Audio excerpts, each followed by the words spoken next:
Welcome to the deep dive. Today, we're plunging into some really illuminating sources, mainly Dr. Anna Lemke's Dopamine Nation and the workbook that goes with it.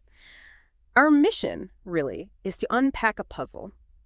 Why is it that in a world just overflowing with quick fixes, instant comforts, unprecedented abundance, why do so many of us seem to feel more miserable, more anxious, more depressed than ever? We're going to explore the, surprising science of pleasure and pain, and hopefully discover some paths to a more balanced life, even with all this stuff around us.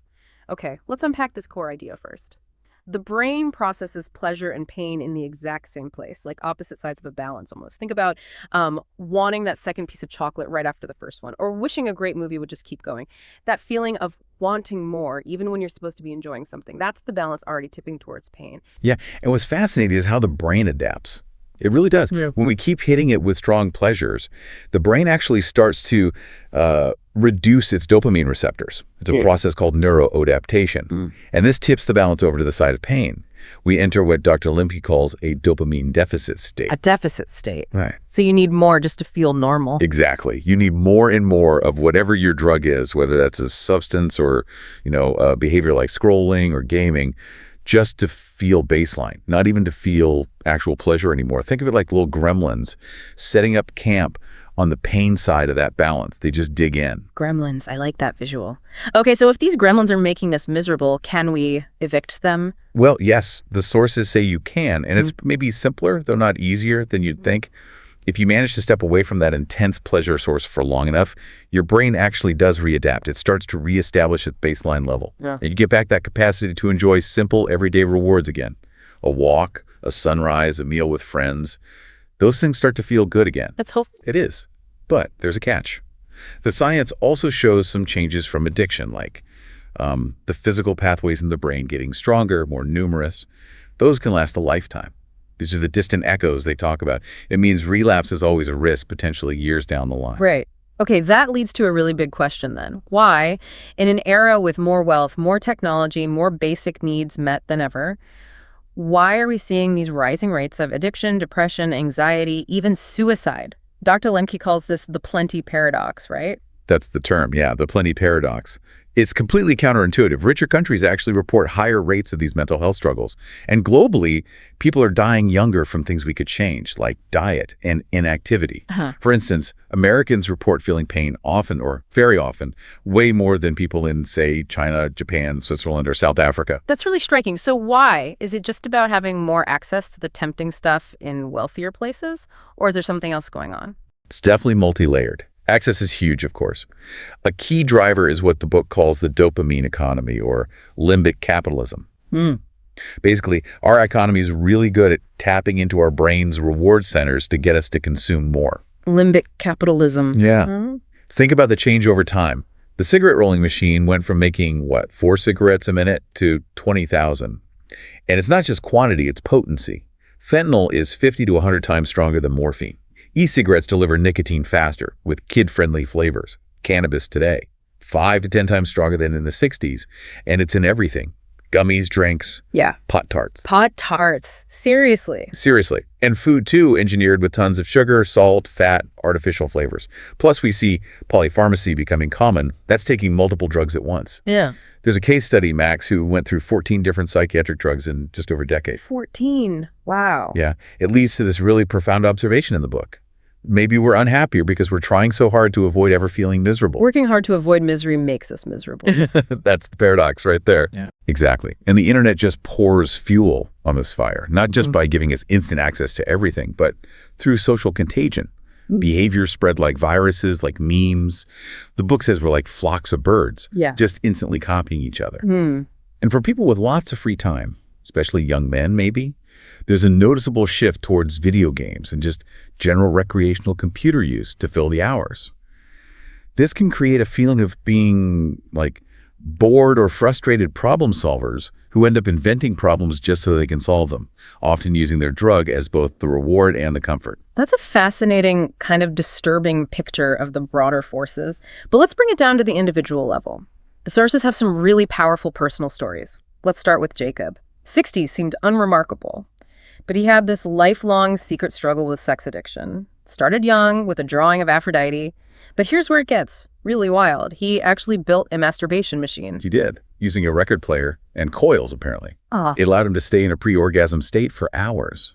Yeah. He described it himself as just very addictive. Wow. And Jacob's story really shows how addiction escalates, especially with technology. He moved to Germany, discovered online porn in 1995. It got so bad he dearly lost his job because he stayed up all night before a big conference. Oh, man. Later, he got into electrical stimulation, built his own device for like $20 instead of buying a proper medical 10S unit. Found online communities sharing custom routines, syncing sensations to porn.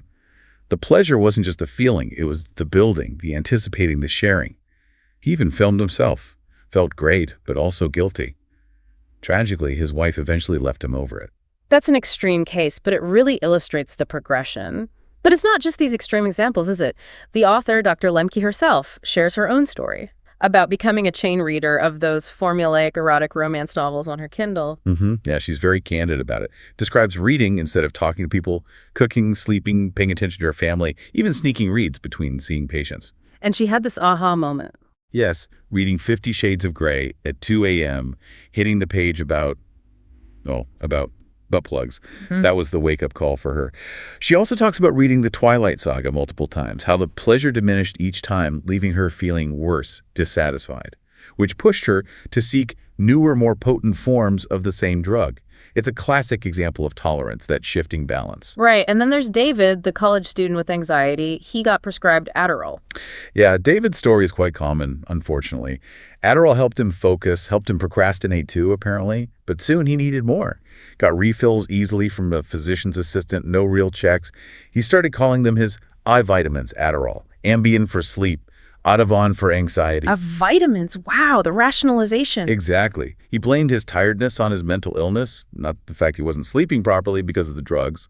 A cycle where poisons become vitamins. He admitted it straight up. It was easier to take a pill than feel the pain. And this reflects a bigger trend, doesn't it? More spending on psychiatric meds, but anxiety and mood issues aren't really getting better overall. That's what the data suggests. Spending on antidepressants, for example, has soared, but population-level symptoms haven't decreased. And some patients report that these medications kind of blunt their emotional range.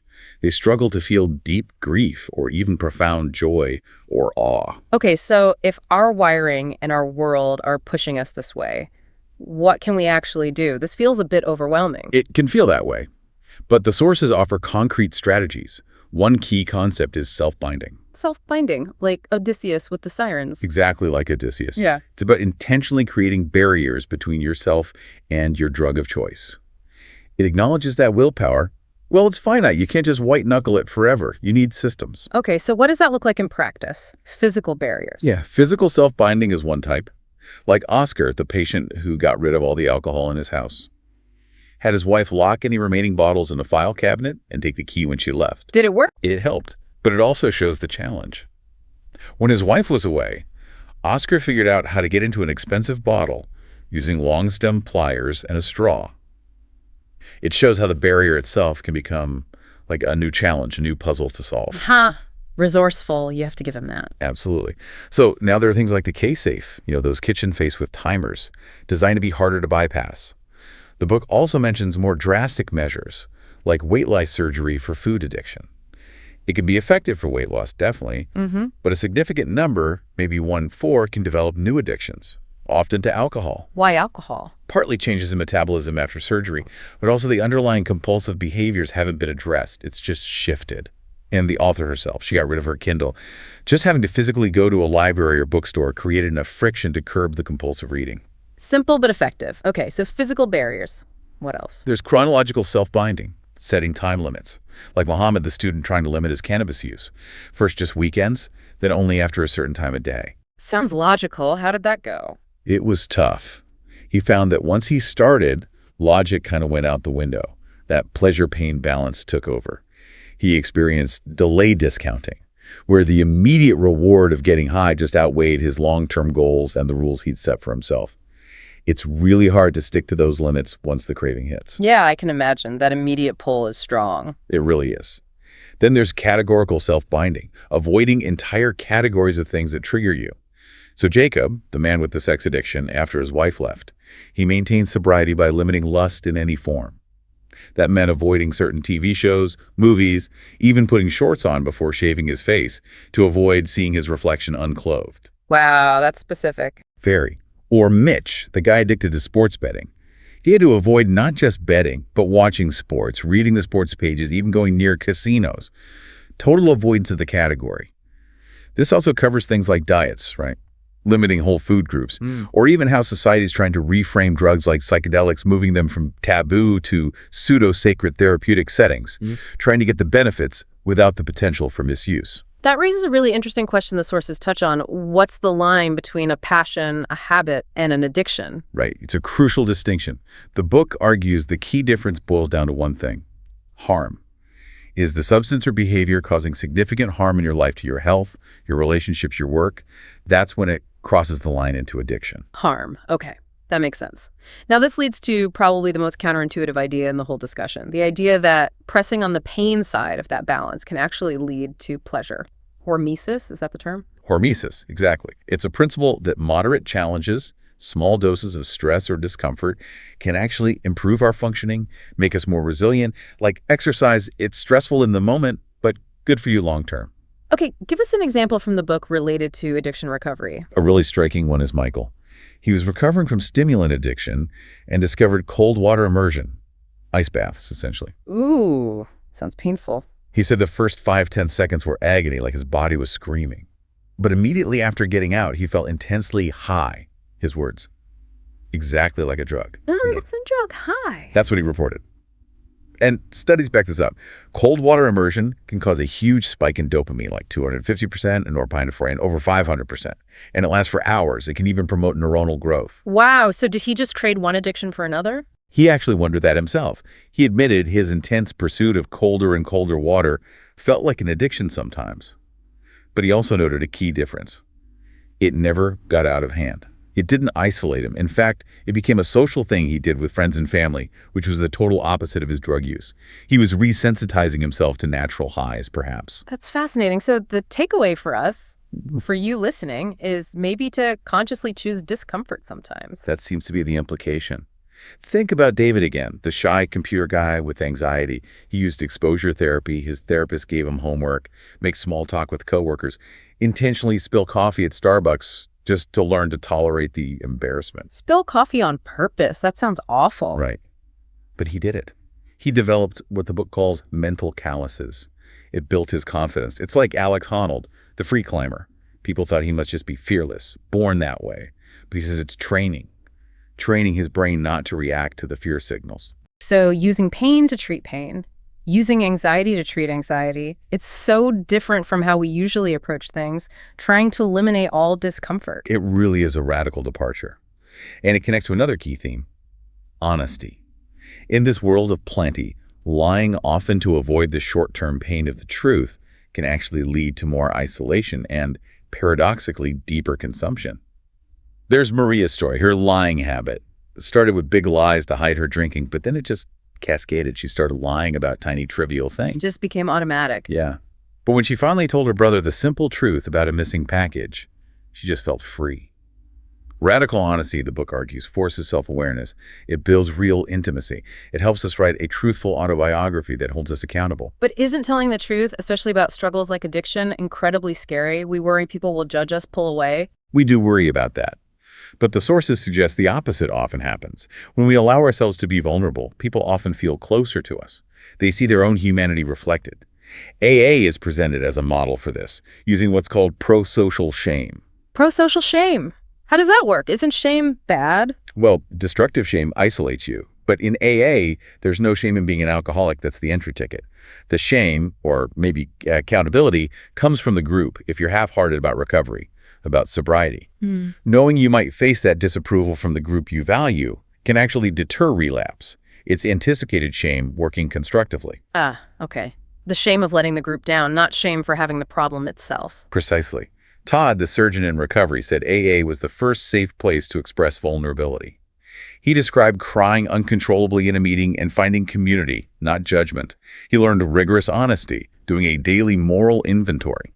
This helped him see his own flaws, but also respond more objectively to others, like a difficult medical student he encountered. It sounds like belonging to the group is key. The club goods, as the book calls them. Yes, the benefits of belonging.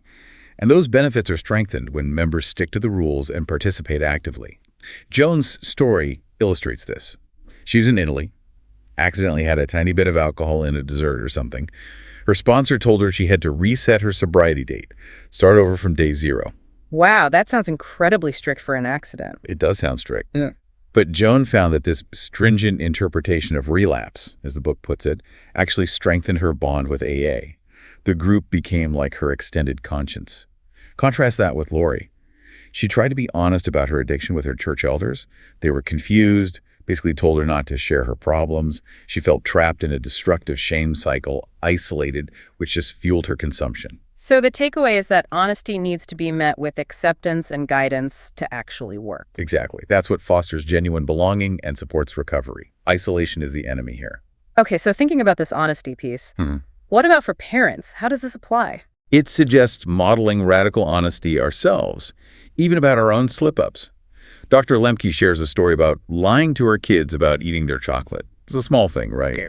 But when she confessed, she said they were vindicated and horrified. I bet. But ultimately, it strengthened their family's club goods. It reinforced the idea that ours is a family where people make mistakes, but they won't be permanently condemned or cast out. This kind of mutual honesty can create what she calls an intimacy explosion. An intimacy explosion? Yeah, that rush of dopamine you get from real, authentic connection. It's adaptive, it's rejuvenating, completely different from the fleeting hit of cheap pleasure. Wow. Okay, so we've covered a lot of ground here. From the brain's pleasure-pain balance to the plenty paradox in society, these powerful personal stories and strategies like self-binding, embracing discomfort, and radical honesty. It really does offer a new lens on why we struggle in this age of abundance. It really does. And the path to rebalancing isn't necessarily easy, whether it's using self-binding to create that needed space or intentionally pressing on the pain side with things like cold showers or facing fears to resensitize ourselves or embracing that difficult, radical honesty to build real connections and accountability. It all requires conscious choice and ongoing effort. So as you reflect on this deep dive, maybe here's a final thought to chew on. In a world that's constantly pushing you towards more comfort, more pleasure, less pain, what might you actually gain by deliberately seeking out a bit of friction, a bit of healthy discomfort? Or maybe just the truth you've been avoiding. What unseen, unknown readers, as the book puts it, might you be inspiring with your own journey towards balance? It reminds me of Maria's Dumbledore analogy for recovery. Sometimes the light of your own progress only becomes clear when you pause and dare to look back.